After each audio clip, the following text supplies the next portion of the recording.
Il existe, en astronomie, un instant redouté par tous les observateurs. Un moment précis où la science moderne, les télescopes géants, les satellites à plusieurs milliards de dollars, deviennent soudainement inutiles.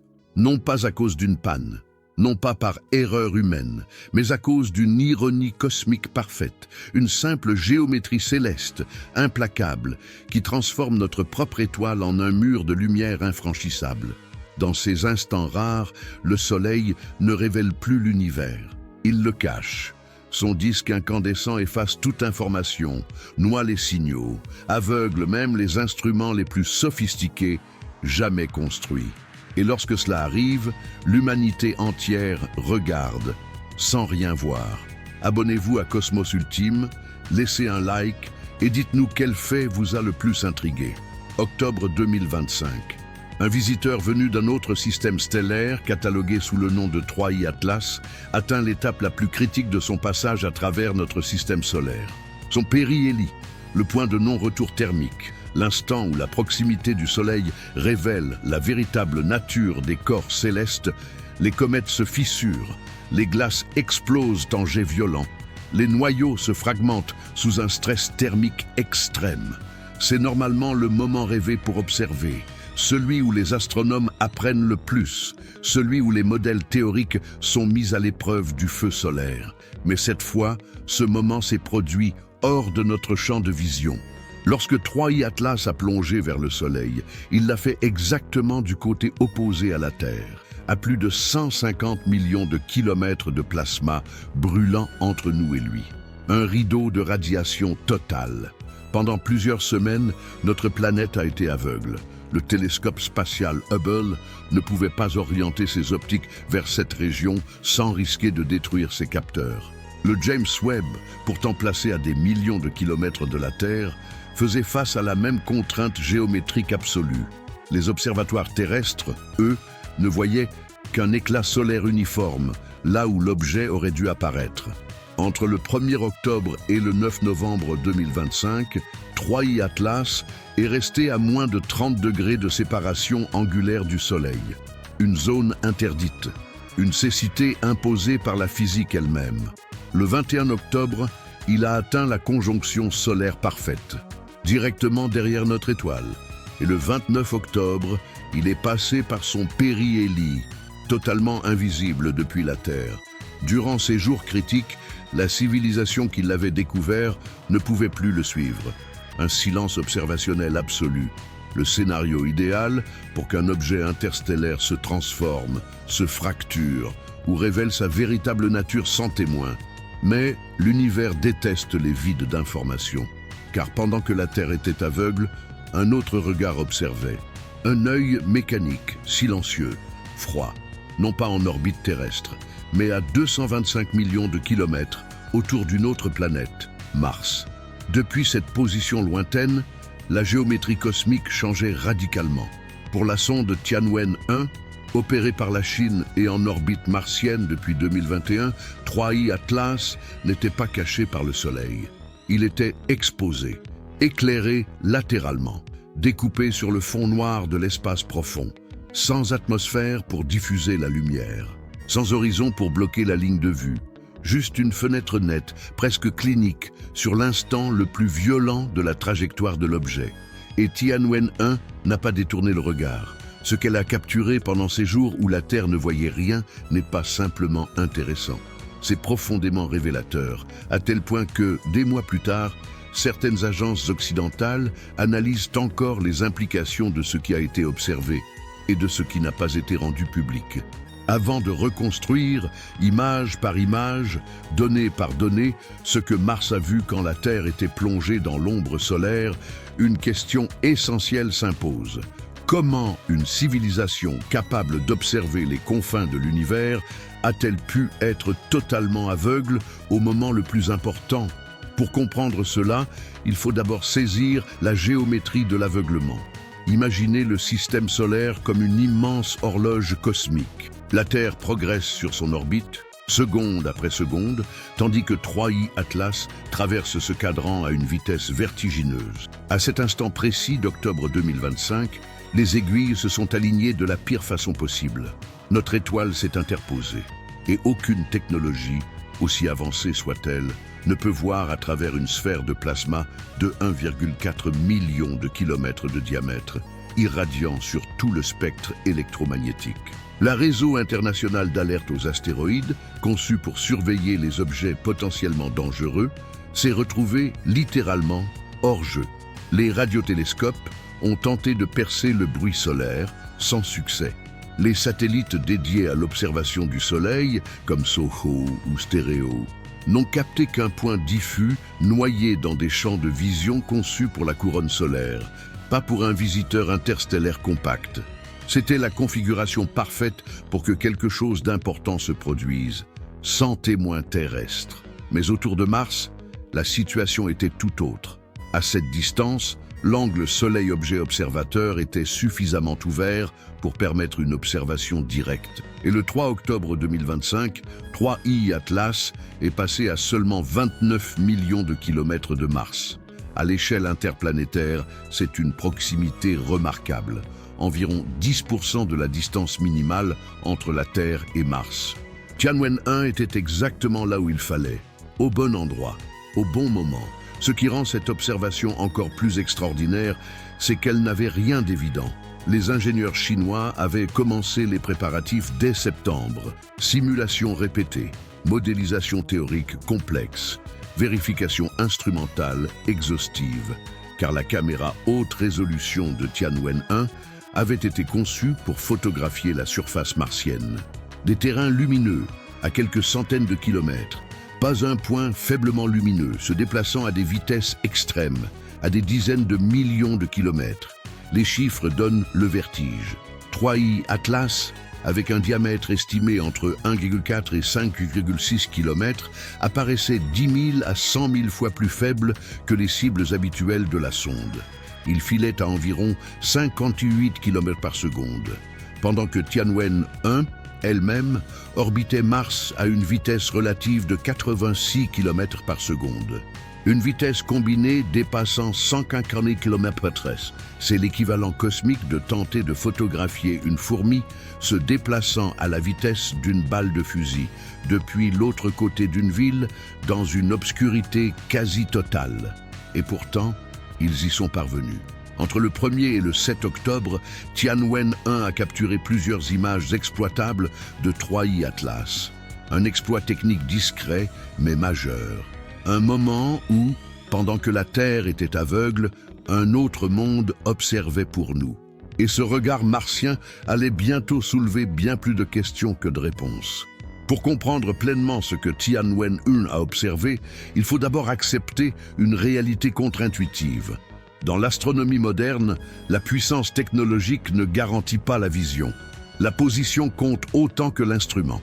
La Terre, en octobre 2025, était prisonnière d'une configuration céleste défavorable. Notre planète avançait sur son orbite exactement au moment où 3I Atlas plongeait derrière le disque solaire. Pas derrière une planète, pas derrière un nuage de poussière, mais derrière une étoile active, turbulente, instable, émettant une tempête permanente de photons, de particules chargées et d'ondes radio.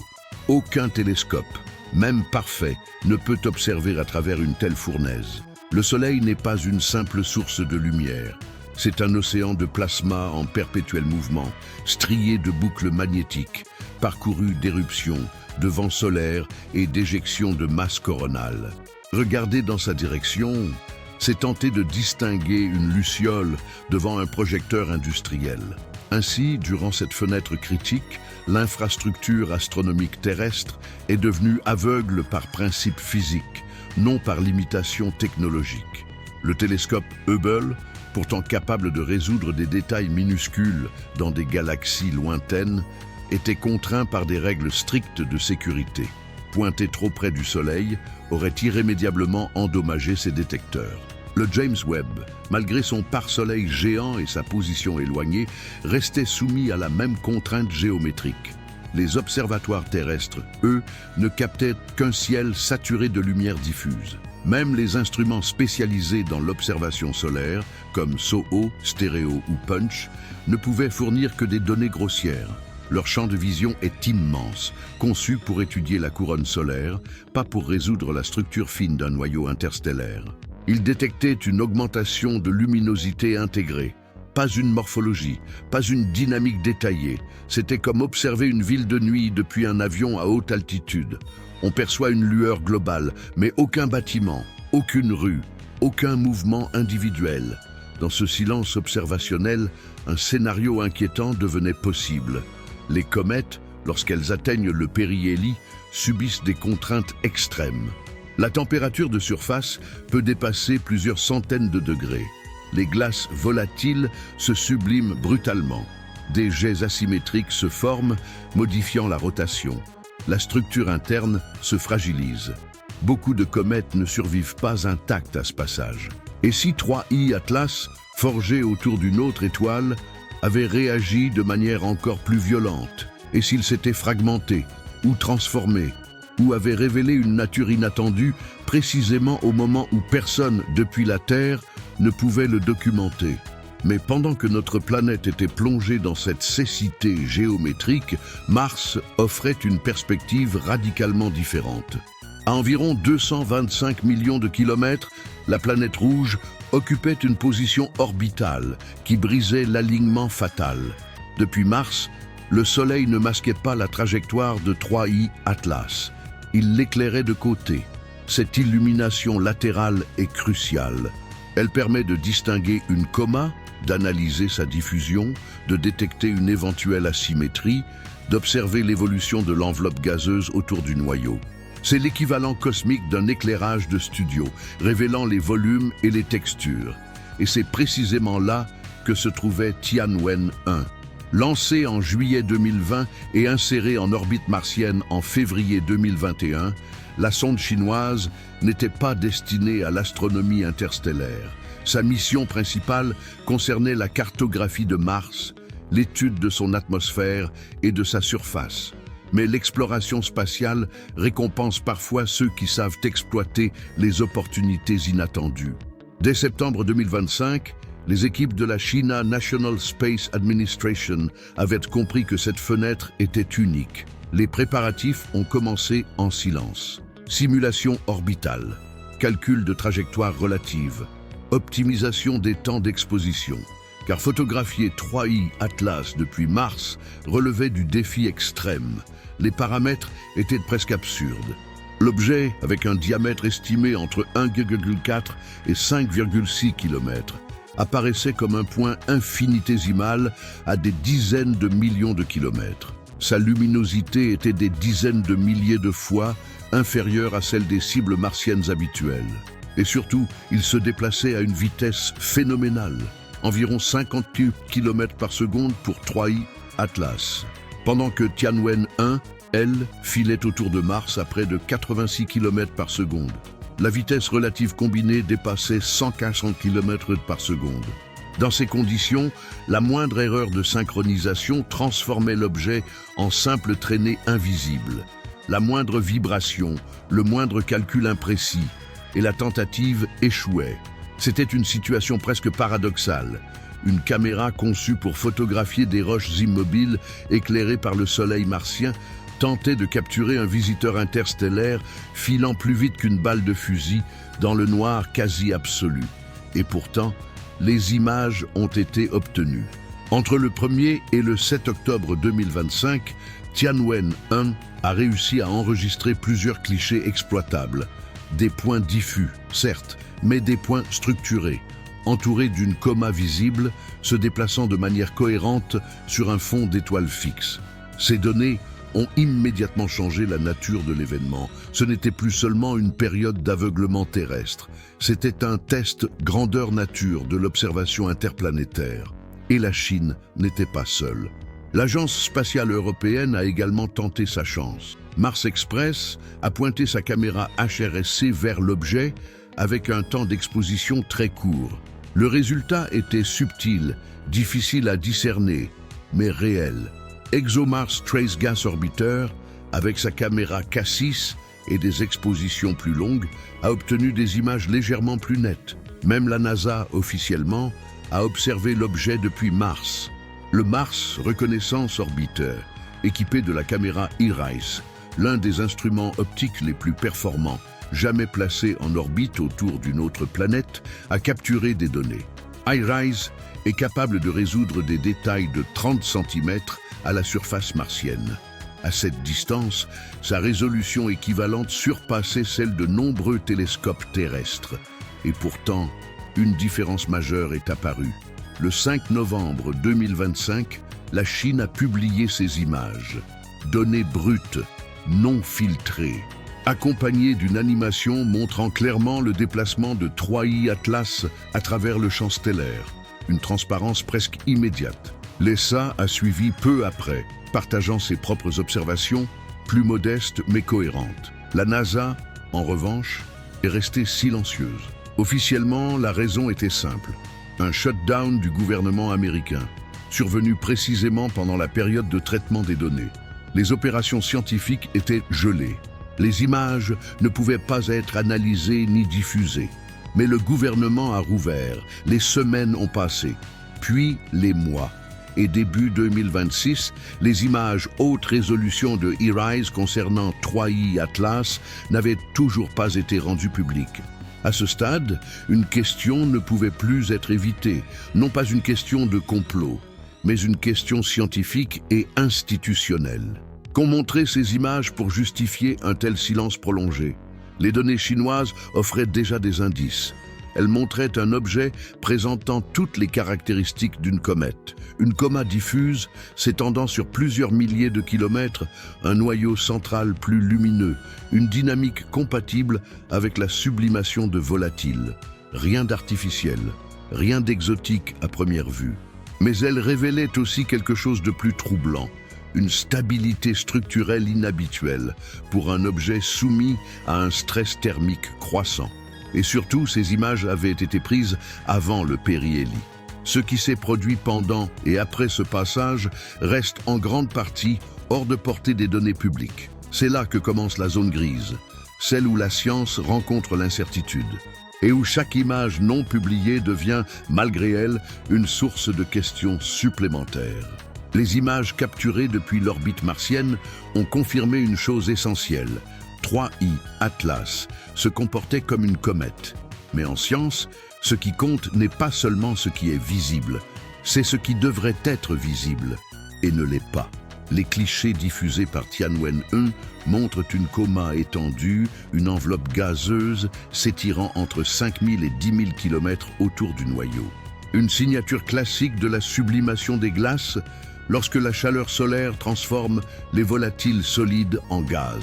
Au centre, un noyau plus lumineux, trop petit pour révéler une topographie détaillée à cette distance, mais suffisamment nette pour indiquer une structure compacte. À première vue, rien d'extraordinaire. Et pourtant, pour les spécialistes des comètes, quelque chose ne collait pas, car le timing est fondamental. Les observations martiennes ont eu lieu avant le périhélie. À ce stade, 3I Atlas se rapprochait encore du Soleil. Sa température augmentait, les contraintes internes s'intensifiaient, les glaces superficielles entraient progressivement en sublimation. Le moment réellement destructeur, lui, est venu plus tard, autour du 29-30 octobre 2025, lorsque l'objet a atteint sa distance minimale au Soleil. C'est là que, selon les modèles classiques, un corps de ce type aurait dû montrer des signes évidents de stress extrême, expansion brutale de la coma, formation d'une queue spectaculaire, fragmentation partielle du noyau, variation rapide de luminosité.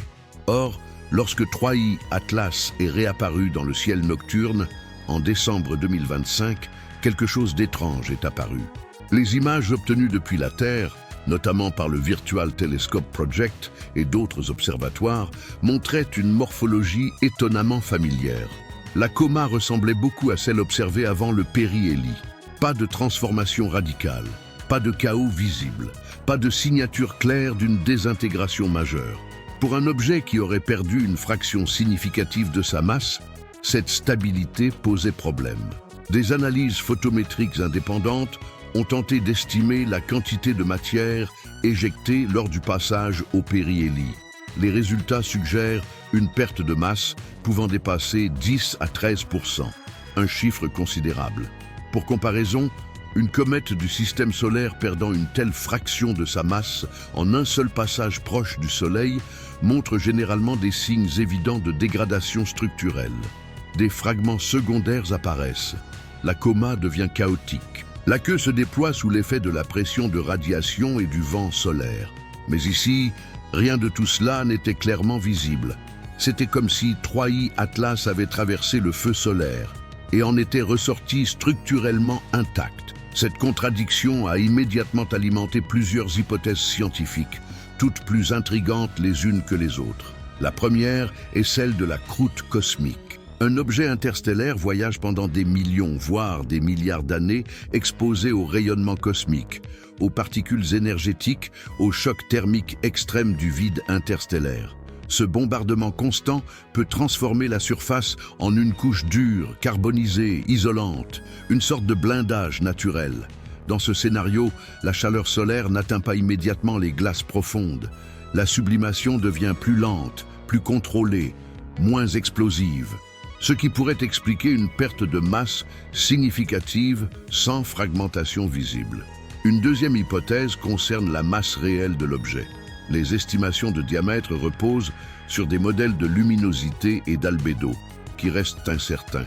Si 3I Atlas est plus massif qu'on ne le pense, sa gravité interne pourrait suffire à maintenir sa cohésion malgré des pertes importantes de matière en surface. La troisième piste touche à la composition chimique. Les comètes du système solaire sont majoritairement dominées par la glace d'eau, mais un objet formé autour d'une autre étoile pourrait être riche en CO, CO2 ou autres volatiles exotiques avec des propriétés thermophysiques très différentes. Ces composés subliment à des températures distinctes, produisent des jets plus diffus, moins violents et peuvent modifier profondément l'apparence observable. Aucune de ces hypothèses n'est révolutionnaire. Toutes s'inscrivent dans le cadre de la physique connue. Mais aucune prise isolément n'explique parfaitement le comportement observé. Et c'est ici que le silence de certaines données devient crucial.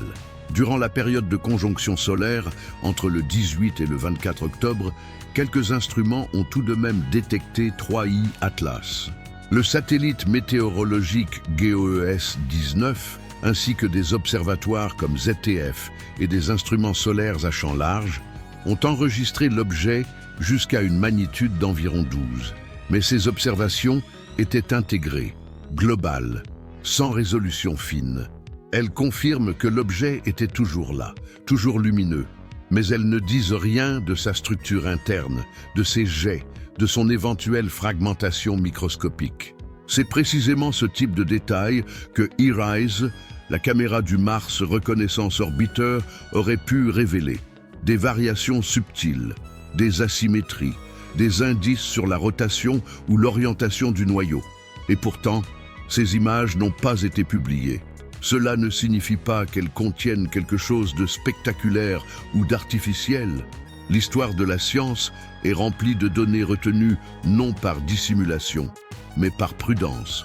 Lorsque les résultats ne s'intègrent pas clairement aux modèles existants, les équipes hésitent, elles vérifient, elles recalibrent, elles craignent les interprétations hâtives. Mais cette hésitation a un effet secondaire inévitable. Elle crée un vide informationnel. Et dans ce vide, les questions prolifèrent. Pourquoi un objet interstellaire, soumis à un stress thermique extrême, ne montre-t-il pas les signatures attendues? Pourquoi sa morphologie reste-t-elle étonnamment cohérente avant et après le périhélie? Pourquoi les données les plus détaillées restent-elles absentes du débat public des mois après la fin des contraintes administratives invoquées? À ce stade, il est important d'être clair. Rien, absolument rien, n'indique que 3I Atlas soit artificiel. Rien ne suggère une technologie cachée ou une origine non naturelle. Mais tout indique que nos modèles de comètes, basés presque exclusivement sur des objets du système solaire, sont incomplets lorsqu'ils sont appliqués à des visiteurs venus d'autres étoiles. Et peut-être est-ce là le véritable enseignement de cet épisode. Pendant des décennies, nous avons étudié des corps nés dans un environnement chimique et dynamique relativement homogène. 3I Atlas, lui, est le produit d'une histoire totalement différente, d'une autre étoile, d'un autre disque protoplanétaire, d'un autre équilibre de force. Ce qu'il nous montre, ce n'est pas une anomalie inexplicable, c'est une limite de notre compréhension actuelle. Et lorsque les données défient les attentes, deux choix s'offrent à la science: élargir les modèles ou attendre que les questions disparaissent d'elles-mêmes. Lorsque l'on prend du recul, l'histoire de 3I Atlas dépasse largement le destin d'un simple objet interstellaire. Elle révèle quelque chose de plus profond, presque inconfortable, sur notre manière d'observer l'univers et sur nos angles morts. Pendant les jours les plus critiques de son passage, lorsque ce visiteur venu d'un autre système stellaire affrontait le stress thermique maximal de notre étoile, la civilisation qui l'avait découvert ne pouvait pas le voir, non par négligence, non par manque de moyens, mais parce que la géométrie céleste en avait décidé autrement. Notre perspective était bloquée, notre regard saturé par la lumière solaire, et soudain, toute notre infrastructure, concentrée autour de la Terre, s'est révélée vulnérable à une simple question d'angle. Il a fallu une sonde orbitant une autre planète opérée par une autre nation pour maintenir la vigilance. Tianwen 1 se trouvait au bon endroit, avec le bon éclairage, au bon moment. Ce qu'elle a observé ne bouleverse pas la physique connue, mais cela la met à l'épreuve. Les données disponibles indiquent un objet présentant des caractéristiques clairement cométaires. Une coma diffuse, une activité progressive liée à la sublimation, un comportement globalement cohérent avec un corps naturel. Et pourtant, cette comète interstellaire a traversé son périhélie avec une résilience inattendue. Pas de fragmentation évidente, pas de métamorphose spectaculaire, pas de chaos visible, malgré une perte de masse probablement significative. Ce décalage entre ce que les modèles prédisent et ce qui a été observé ne crie pas au mystère artificiel. Il murmure quelque chose de plus subtil. Les objets forgés autour d'autres étoiles portent une histoire chimique et structurelle que nos modèles, construits à partir du système solaire, ne capturent pas encore entièrement.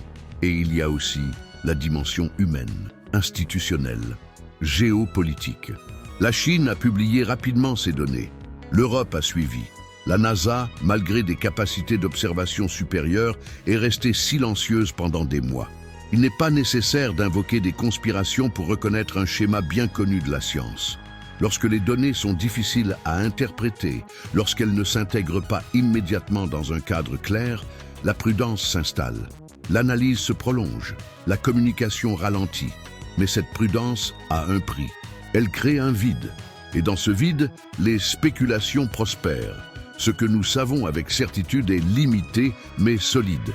3I Atlas a été observé depuis mars, durant la période où la Terre était aveugle. Ces observations confirment une nature cométaire, mais aussi une stabilité surprenante. Des images de résolution supérieure existent et n'ont pas encore été rendues publiques. L'objet a survécu à son passage au plus près du Soleil, sans montrer les signatures classiques d'une désintégration majeure. Ce que nous ne savons pas reste tout aussi important. Les détails fins de sa morphologie post-périhélie, l'évolution précise de sa rotation et de ses jets, la véritable ampleur de la perte de masse. Et si certaines caractéristiques compliquent encore notre classification actuelle. Mais peut-être que la leçon la plus importante est ailleurs. Cet épisode nous rappelle que la science est une question de perspective autant que de technologie. Concentrer nos instruments autour de la Terre nous rend performants, mais pas omniscients. Les événements cosmiques ne se produisent pas selon notre convenance observationnelle. La prochaine fois qu'un visiteur interstellaire traversera notre système solaire, et il y en aura d'autres, nous devrons être prêts autrement. Avec des observatoires distribués autour de Mars, de Vénus, sur des orbites solaires, au point de Lagrange, avec des protocoles de partage de données établis à l'avance, avec une coopération internationale pensée non comme une option, mais comme une nécessité, car le cosmos ne ralentit pas, il ne s'excuse pas, il ne réattend pas que nos agences soient prêtes. 3I Atlas est déjà en train de quitter notre voisinage. Il croisera peut-être l'orbite de Jupiter en 2026. avant de replonger dans l'obscurité interstellaire d'où il est venu. Il ne reviendra jamais. Mais les questions qu'il a laissées derrière lui, elles, demeurent. Questions sur la composition de la matière née autour d'autres étoiles. Questions sur la robustesse de nos modèles. Questions sur la transparence scientifique à l'ère des grandes agences spatiales. Et surtout, une question fondamentale. Que manquons-nous lorsque nous ne regardons pas depuis le bon endroit? Si ce récit vous a fait réfléchir à la notion de perspective, à l'importance de la transparence scientifique et aux limites de notre vision actuelle du cosmos, abonnez-vous à Cosmos Ultime, laissez un like et dites-nous ce qui vous a le plus marqué. Le passage de 3i Atlas est terminé, mais l'histoire qu'il raconte sur l'univers et sur nous-mêmes ne fait que commencer.